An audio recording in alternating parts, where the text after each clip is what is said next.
which says, which are sutras which deal with potency of a piece of rope. What can you do with a piece of rope? Shulpa. And this is what I'm going to say is like that. So if a line is drawn, like this line actually is a length. This line is a length. Say this to this. So if we draw one, perpendicular one, this length becomes root 2. 1 square plus 1 square equal to 2. So this is root 2. And then if you make a square on this length, root 2 kind of thing, you get this diagonal as 2. Root 2 square plus root 2 square equal to 4. Under root that is equal to 2. ऐसा कुछ mathematics नहीं होता, which means that Pythagoras said, it is important, that people who think this is a line are fools, are actually fools, and this is not a line. It's a hidden square with diagonal 2. Because Pythagoras was saying that everything in the world should be commensurate with Uttam. Pythagoras, 1 is the 1, the aperion. 1. Everything should be in ratio to 1. So any length which can be measured with 1. 1 is an abstract number, but put in a scale there. Every length should be commensurate with 1. But this length is not commensurate with 1. Because nobody can give a rational number for root 2. This length can't be written in as proportional to 1.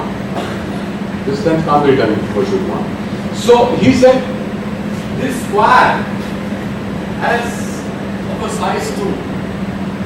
This square is commensurate with this line 1. Which means the way root 2 is to 1, 2 is to root 2. It's a proportion.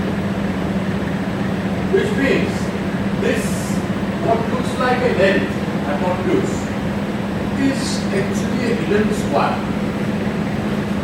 You can only see the edge of that square. There is square inside. Then people will open the square and say that this is actually an area. It is not a line. It's a visual illusion or dogma.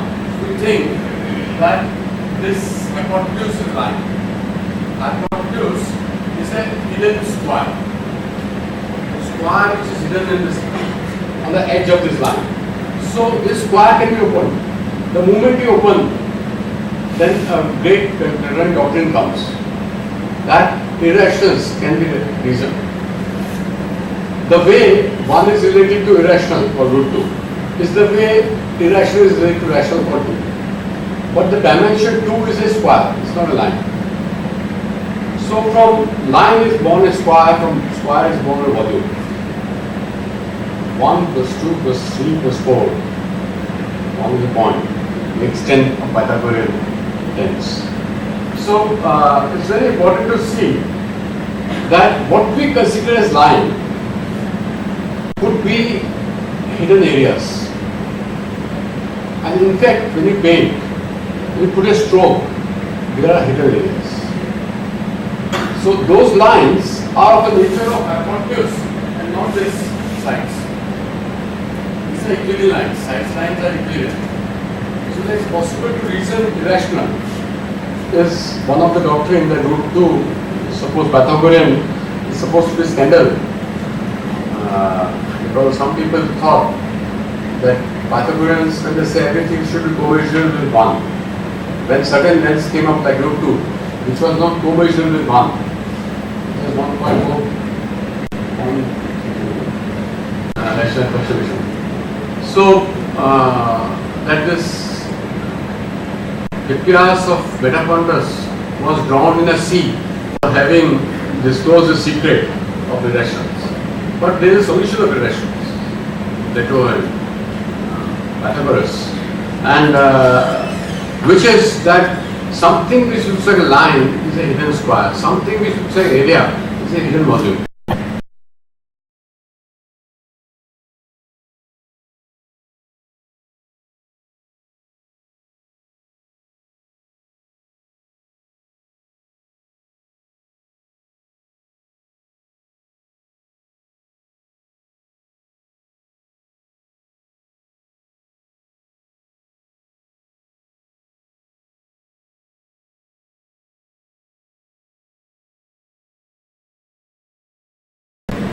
And how do patches relate to this magic, which is great. So another thing, that no stroke is actually an object. They are only potential areas and potential volumes. All strokes are only potential because these strokes will cause those the topology of the space, the topos of space they cause. They are only potential. All strokes are partial. Nobody has ever painted or could ever paint a full object. It's not possible. It's not possible because nature of painting. So one could, all strokes are partial objects. They become objects only by rubbing onto our memory. They don't rub onto our memory, they don't even become, strokes don't become objects. So they are all collaborative patches of partial objects, of partial depths, of partial volumes, hidden volumes, the hidden spaces which are there. And this furs and folds gives us further objects in imagination. Thus painting is neither 2D or 3D space, imagination is neither 2D or 3D space. And can there be a painting which never gives us an ascending object beyond patches, which has no depth, width, points of invisible? Like map, there cannot be such painting. It's impossible. Similarly, what is impossible is a painting which gives full object. It's not possible. It only gives a facsimile, not a facsimile, objects which are denuded objects, hinted by the patches. So if I put a line,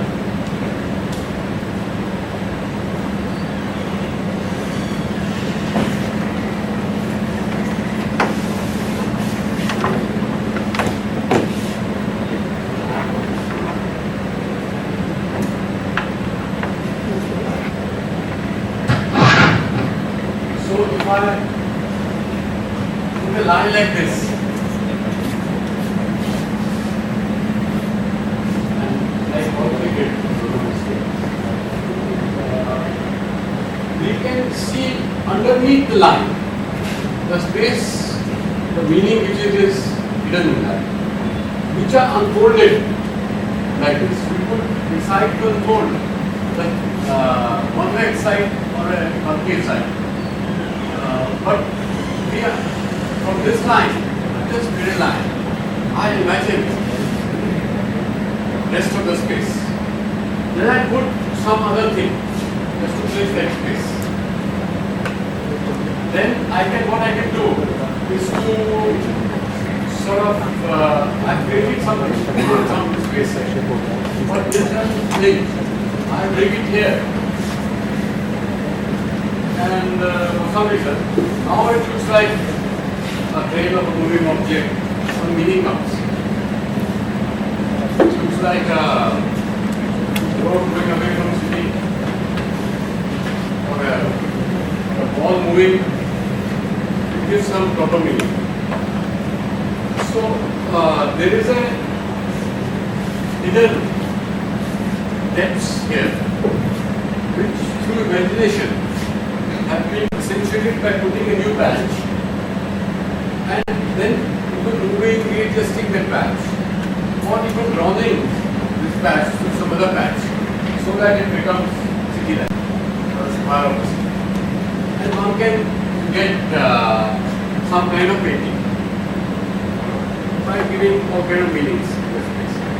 So the process of painting is exactly this: that you put a patch, the patch has unfold what is hidden in the patch, potentials hidden in the patch. Put another patch to substantiate the next one. Keep doing this till certain meaning stabilizes. And when the meaning stabilizes of the painting, there is a curtain. When is it finished? Painting finished.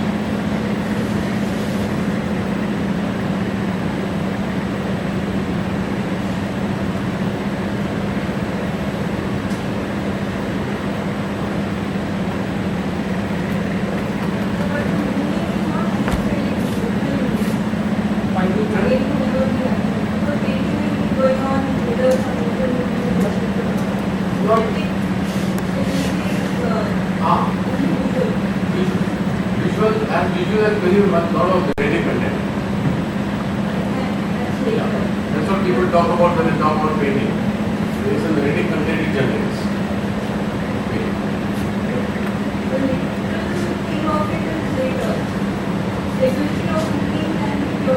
Yes, the painting is a painting and it's visual, and it has lots of potential of narrative in it, which is there, potentially there.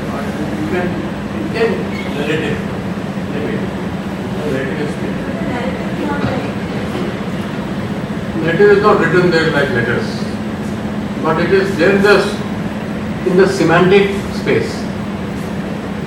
Somewhere interior, deep, you can have. Most people give title to the painting. That was never done earlier also, little bit, class of paintings were given title. But most people give title. When you give title, this is like a texture. You are biasing the painting by title. So all that is, all those things are one, but primarily painting space is painting space. Not shared by sculpture space or architectural or music or dance or drama or poetry. It will stop when next patch the anticipated.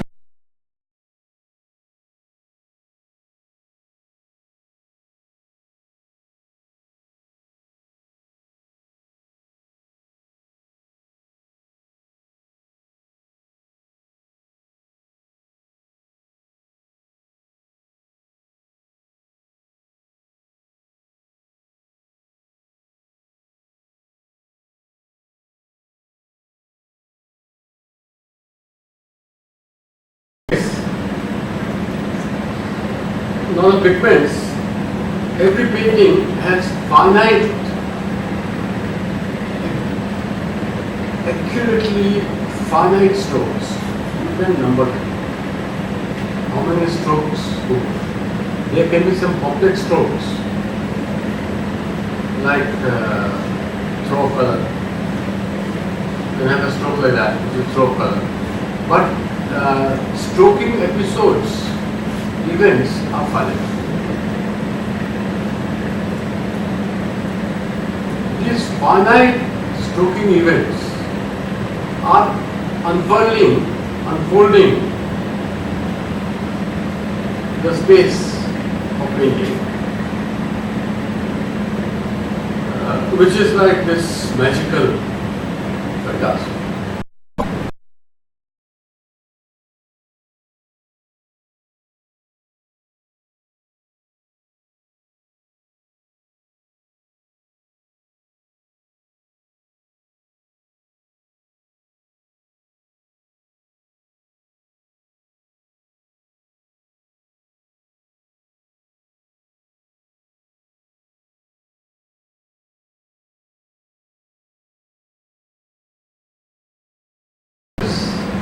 When is the painting complete?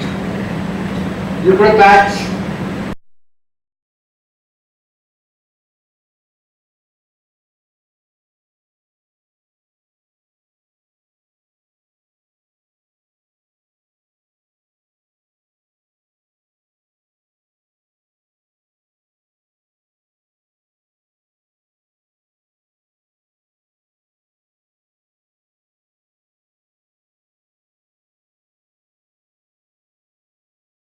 Is done. Imagination is like this. So these situations back and forth between patching and imagination goes on. This is the activity of painting. Till the patches disappear, only imagination remains. In the beginning, you have patches, and imagination is guiding how to put another patch, another patch, another patch.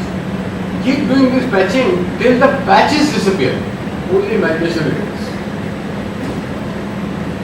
There is a switch from visible to invisible in this. So the invisible thing becomes visible and the visible thing becomes invisible. The enclosure is totally invisible. And this magic, this bubble is visible. And what are these iterations? They are the put spots of aksha.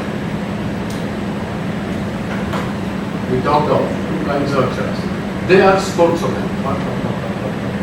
All kind of small little bombs, sort of vitals. Akshar can be described like a vital. Heart to say something is wrong. These forms are there. So those are actual formal steps. You can see in music, you can see there is music also there are strokes. Strokes are within time. And these strokes have hidden. Slowly all the swaras stand up. The music keeps going. They stand up in some matches. Okay. Similarly here. The strokes, and in the strokes, when this iteration is happening, there are decisions being made. Decisions are made by the artist to stroke this way, to stroke that way, for the sake of imagination. Now, when the imagination collapses into circle to act, there are certain routines of action, habits of stroking, or some other plausible stroking, affordable stroking. I can do this also, I can do that also. The routines, motor routines, is a motor activity which is cultured in some way and kept in our society. And we unleash that. So there is a point of contact between imagination and real bodily and mental.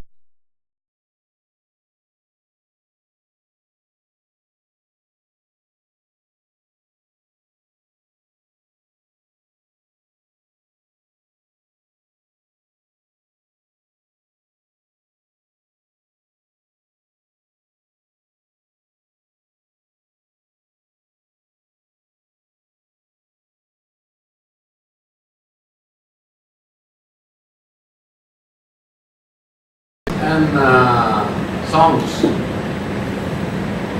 the tenors of sound and colors of light. You have imagination of them. Imagination does is, you have these terms, it looks for its objects. These objects in imagination are done by design. We are free to design objects of color and sound, because in the first place, architecture of sense organs was such that the objects of these two senses were removed. The proximity of object is a condition for cognition of touch, smell, and taste.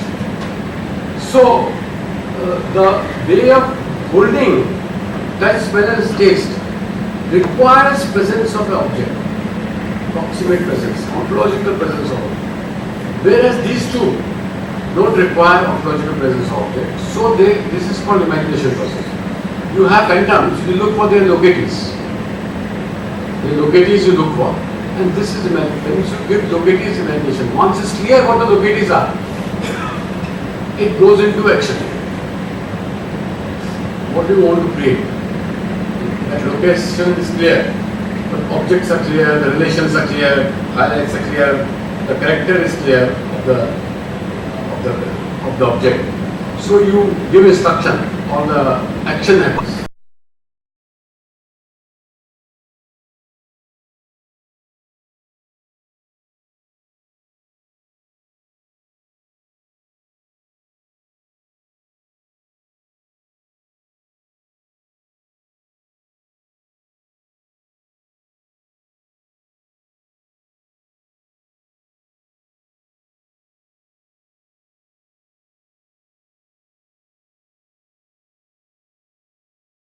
They keep and they keep molding space of imagination, Chidakash. And but we are looking at Chitrakash, the Akash of Chitra. Chidakash is much richer. The Akash of Chitra and Akash of film and Akash of sculpture are different. You look at properties of this Akash. At least the Akash of painting is non-perspectival and is not flat. It is more than 2D, less than 3D. This space.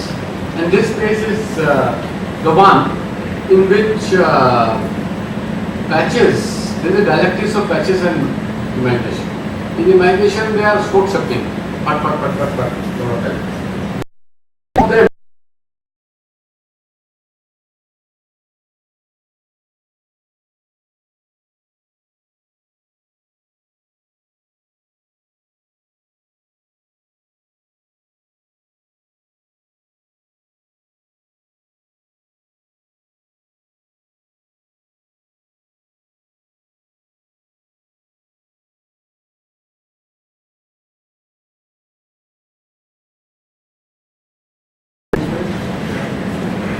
painting is locking our spirits in that enclosure. And this enclosure, like a piece, is left in the world for people and you yourself to see that enclosure. So those that magic of visual is there. And our visual space, say in country, in quality, market, the way it is structured, there are many truths about it which are related to the nature of injustice in our society.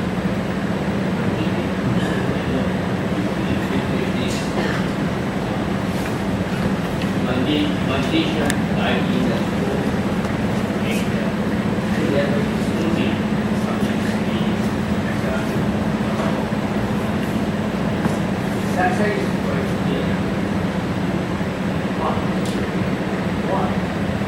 What is the pure of the and how much freedom that pure has? So only from the side of the leader, what is the really?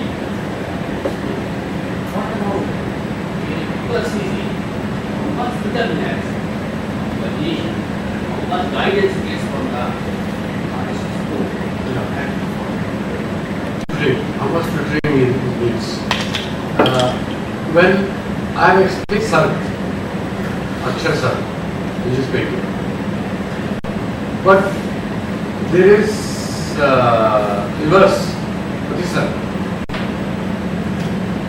Unlike Sank, when it should go to Prakriti, it is going to the gold run of Sanskar.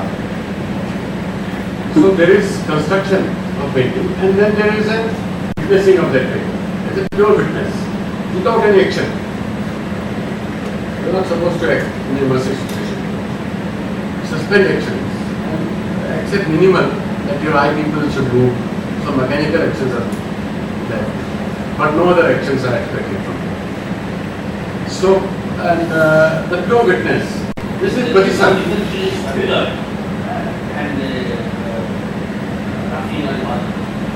No, there would be.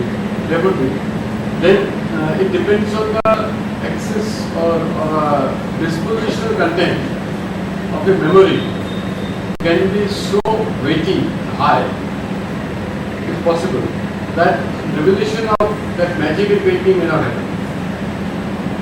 That's a different thing. But in terms of mechanism, it is position. It's an inversion mechanism. There is a surge of expansion, and there is back.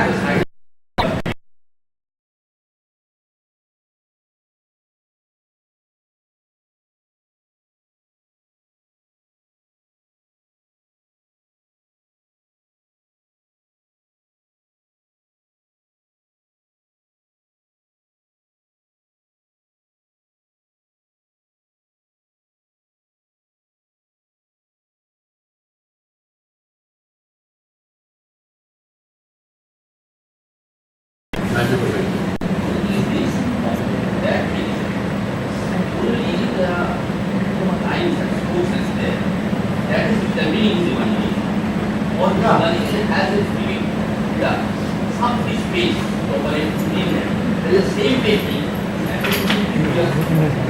Yeah, it's very minor differences. These differences are not enough to create personality differences. To create big differences among people, there are very other grounds for it. But the difference of interpretation are very minor.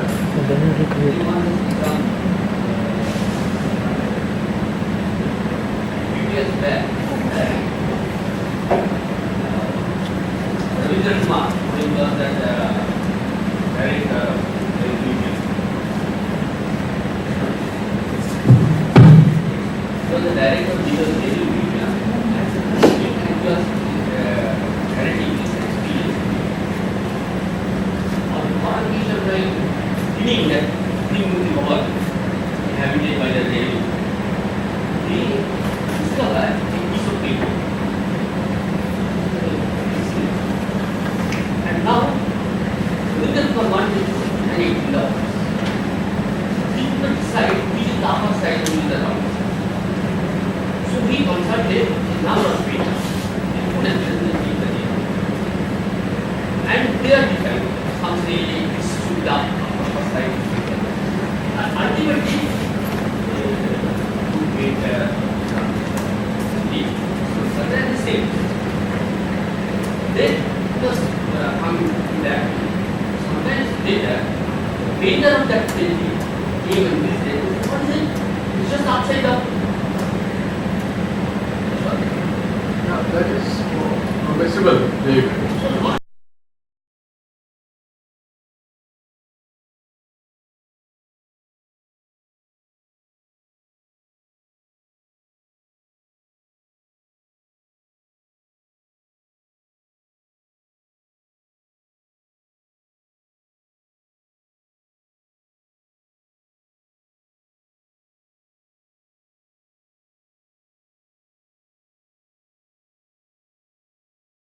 That content in speaker's memory comes. There is no place where we can keep speaker's idea and creator's idea together.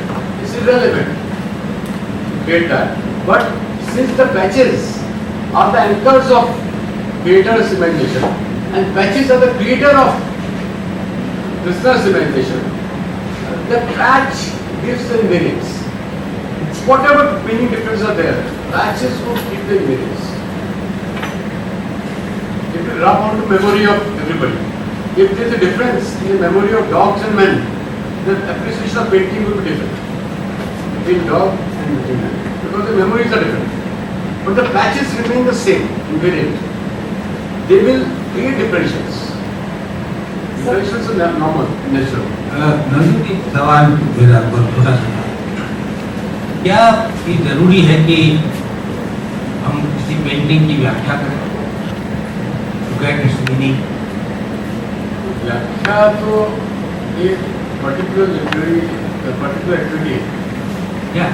तो To get the meaning of when you talk about the meaning. कह रहे थे व्याख्या है वो तीसरे stage पे आती है। हाँ, लेकिन क्या पेंटिंग जो एक अलग तरह का आर्ट है, उसे शब्दों के माध्यम से व्याख्या की आवश्यकता होनी चाहिए। वो रंजित होती है पेंटिंग तो होती नहीं होती, और हमारा मन रंजित होता होगा, पेंटिंग तो वही है। लेकिन क्या पेंटिंग की जो रियल मीनिंग से आप कह रहे हैं, जैसे आप कंप्लीट क्या उसका कॉन्सेप्चुलाइज होना जरूरी है? कॉन्सेप्चुअली है वो, और नहीं, वो तो कुछ विजुअल कॉन्सेप्ट, वो विजुअल कॉन्सेप्ट, बिल्कुल। क्या उसको वर्बल कॉन्सेप्चुलाइजेशन जरूरी है? वो जरूरत तो होगा ही ऑटोमेटिकली, क्योंकि साउंड जो है ना वो उसके अंदर है। पेंटिंग जो स्पेस है, पेंटिंग का जो आकाश है ना, चित्र आकाश, उसके अंदर साउंड, हर एक पेंटिंग में साउंड्स क्या बिल्कुल मीनिंगफुल वर्ड्स नहीं, can be meaningful words come from objects rather than sounds. जो टिम्बर है उसके अंदर, मतलब जो ऑब्जेक्ट्स है पेंटिंग में, उसमें टिम्बर है, उसकी साउंड है। जैसे आप ये रागमाला पेंटिंग देखें, तो उसमें जो ऑब्जेक्ट्स हैं, बादल है, पत्थर है, जो पेड़ है, फूल है, उसकी साउंड है। तो ठीक है, तो मेरा मतलब है कि अगर आप उसको देख रहे हैं and you feel something, this is not conceptualized, is not the purpose of the painting and complete. Painting can give rise to various different new. जैसे मैं म्यूजिक सुन रहा था Salman, and it was a complete experience too, so I needed to interpret what this experience was leading towards, or was it a political experience or a social experience like that. तो वो जो experience है ना painting का या music का, नहीं यार, उसमें इंट्रिंसिकली कोई ऐसी बाधा नहीं है कि उसमें पॉलिटिकल सोशल कंटेंट ना हो, ठीक है, ऐसी चीज़ें बड़ा होता होगा। पर यूजुअली ज़्यादातर जो म्यूजिक है और ज़्यादातर जो पेंटिंग है, उसमें पॉलिटिकल सोशल कंटेंट होता नहीं है, और बहुत ही पीपल होता है। तो जबरदस्ती ट्रेडिशन है मेहमान जैसा वो जो है इसको, पर वो ऐसा होता नहीं। तो नॉर्मली क्या होता है, इमोशन हो जाता है आपका, इमोशन में you give up all your physical faculties, you give up all your psychological faculties, आप मिनिमम साधारण हो जाते हैं। तो साधारण होने पे जो जिस काल है अनुगति का, वो काल तक ही सीमित होती है। उसके बाद जो स्पिलओवर हो रहा है कि भाई मुझे मूवी अच्छी लगी कि नहीं लगी, वो ऐसा था कि वैसा था, So conceptualized meaning is not necessary to have experience of any. तो जीवन इससे जुड़ा हुआ है मेरा सवाल कि इतना लाइक कॉमन एनालिसिस या जो भी हम एनालिसिस करते हैं, जैसे कि उससे दो चीज़ होते हैं। वन, जैसे आप बता रहे हैं कि एनहांस हो सकता है पेंटिंग या म्यूजिक, जैसे सर बता रहे थे कल कि उसके बारीकी बताने से म्यूजिक और अच्छी तरीके से समझ में आता है, एनहांस होता है। और एक उसका डिसएडवांटेज ये लगता है मुझे पर्सनली कि उसका मैजिक चला जाता है। You stop listening, like no वो बात, उसका मैजिक हट गया तो पेंटिंग में आई डोंट नो क्या बच जाएगा। मुझे लगता है कि जैसे आप अपने परंपरा में बात करें,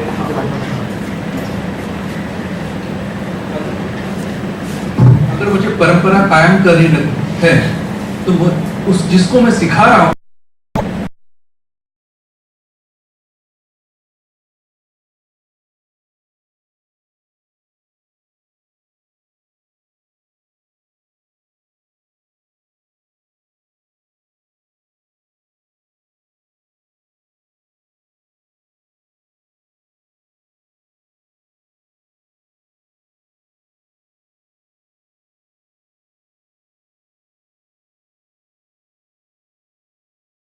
सुन रहा है, अगर वो if we can, after understanding that, if we can maintain a distance and balance between listening and that, then only it will enhance his way of listening to the music. Otherwise, जैसे इन्होंने कहा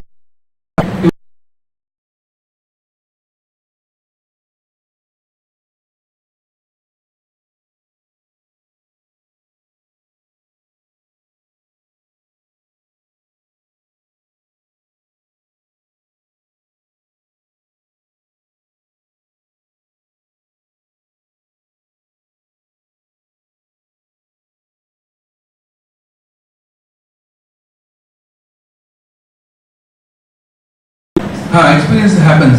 So I mean, but you know they can delete one another or they can enhance one another. They stand for each other.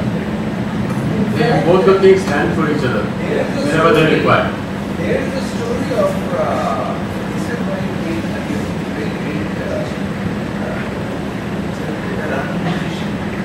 and she was singing something. Kesarbai Kane, which was a great, vocalist, and she was singing something. At a certain point, she told herself, "Wow, she was singing." So that happens, and that can happen only when she has the shruti and everything, and she recognizes that this is something very new has happened. And then secondly, I think the danger that towards which Acharya Ji is trying to point out is that in lot of cultures now in Europe particularly, the theory has almost replaced the prayer. So if the theory recognizes its limitation, which I thought that Navjyoti's lecture does, then there's no problem. Then it will lead to, I would think, a great experience. But if the theory fails to recognize, if it totalizes, then there's a problem. And now, in fact, I know a lot of French novelists who write their novels so that a certain theory can come out of it. But that's a different issue. But which does not mean that we should not get into all that. And secondly, the spectator thing that I want to say something.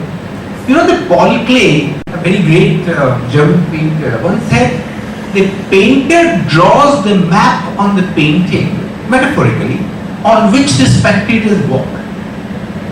It's a very beautiful expression.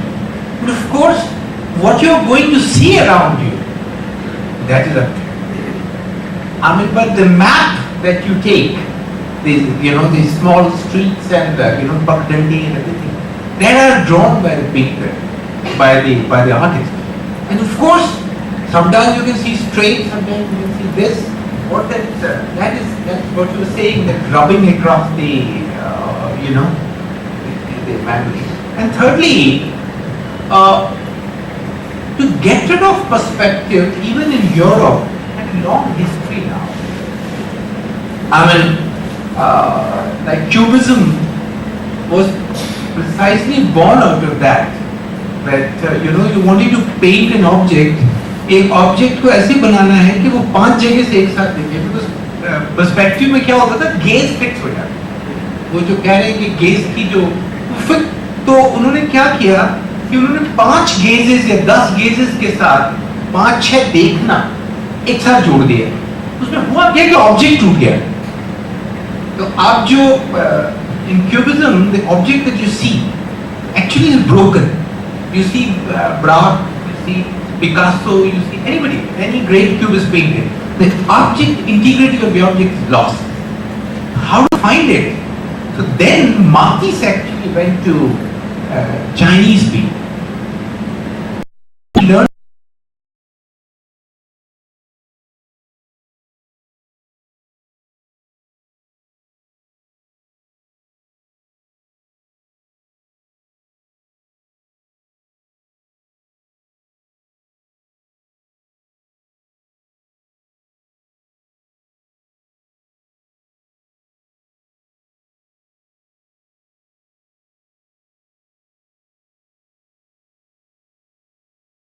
anywhere.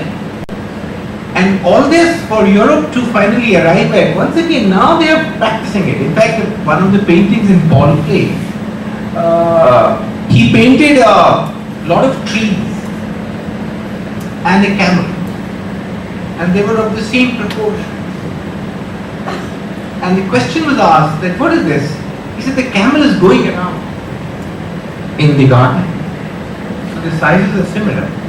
In a sense, within that, he brought in that, what he was saying, absence of the motion.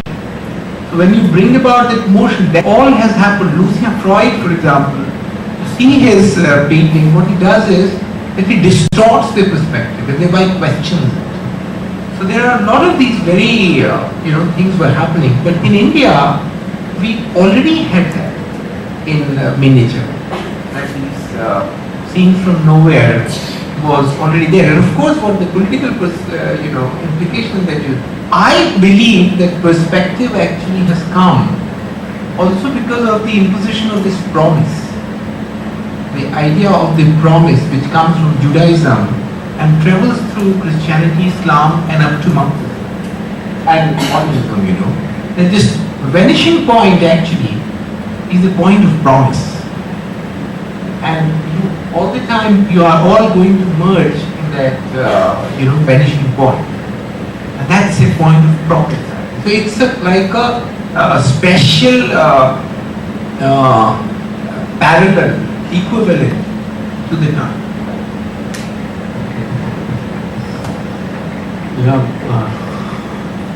I think there is a need to understand this theory practice issue. It's one of the most prominent myth of our times. Is this theory practice issue? That there is an issue with this. A theory is a theory only when it becomes understanding. Once it becomes understanding, it is practice. People who think theories are symbols of some kind.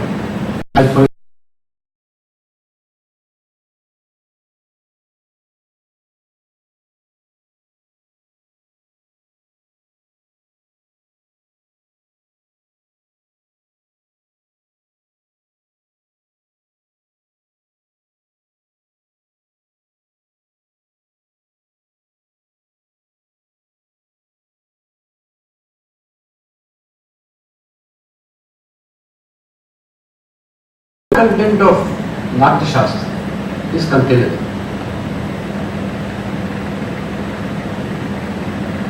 That is, Natya Shastra is understood, which means all the concepts, all the lectures given there, everything is understood. Whoever comes with whatever query on Natya Shastra, this one sentenceness which you have is sufficient to answer everything. So theories collapse into understanding.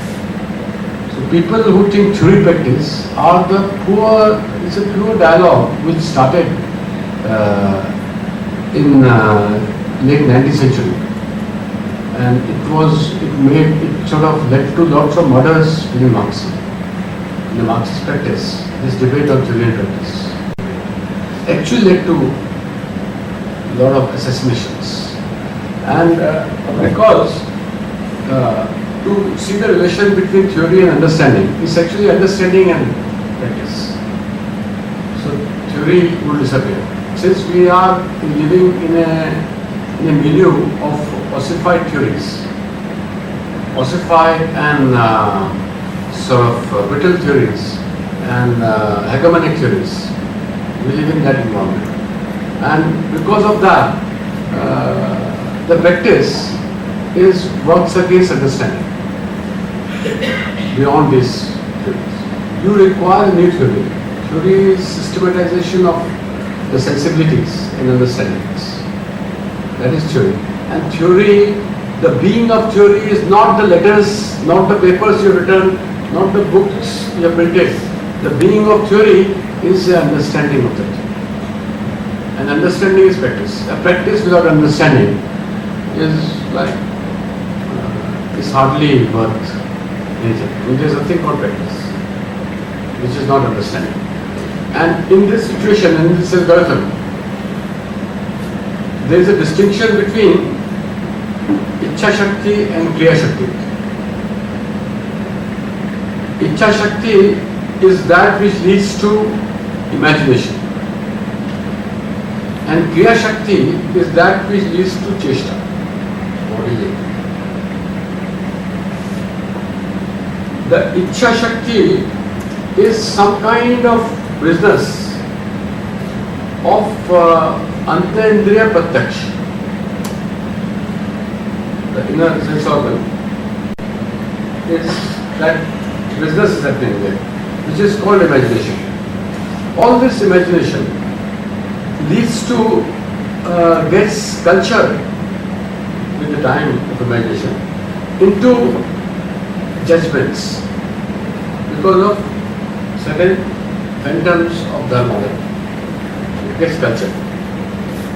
The moment it gets cultured, that a decision is possible what to do. That is Kriya Shakti. And this Kriya Shakti is also involved in changing of imagination in the various size and the size of Antendriya Pratyaksh. This is like, it's called Yogic Pratyaksh also traditionally. Yes. And whatever changes are happening, whatever sports are happening, or Akshar sports are happening, there are decisions of various kinds over culture, past, over actions of past, everything put together. We imagine things overall. But then some imagination leads to action. That imagination, that act, episode of starting an action, that episode is called understanding. Understanding is that episode where action routines are started. Whatever imagination going on, you collapse all that imagination into one point of starting action routines. Your motor activities start, and then something happens. That decision is called understanding. Its size is as big as a movement. That movement of prayer, that is called understanding. Theories are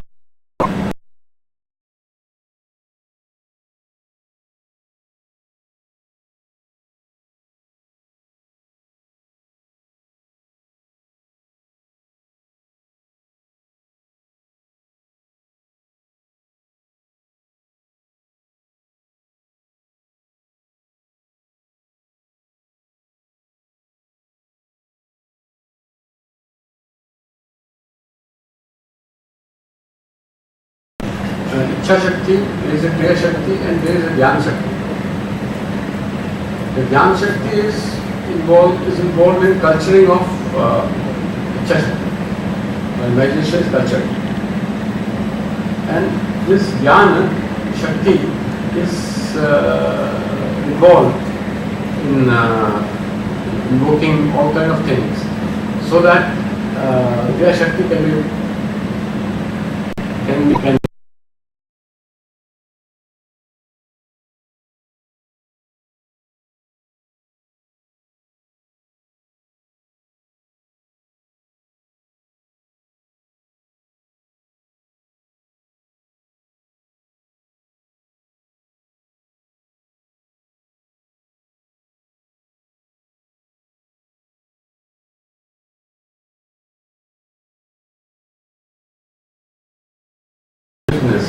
you are more inquisitive, you go more granularity. But something true at one granularity, if true at another granularity, by induction one expects is true at all granularity.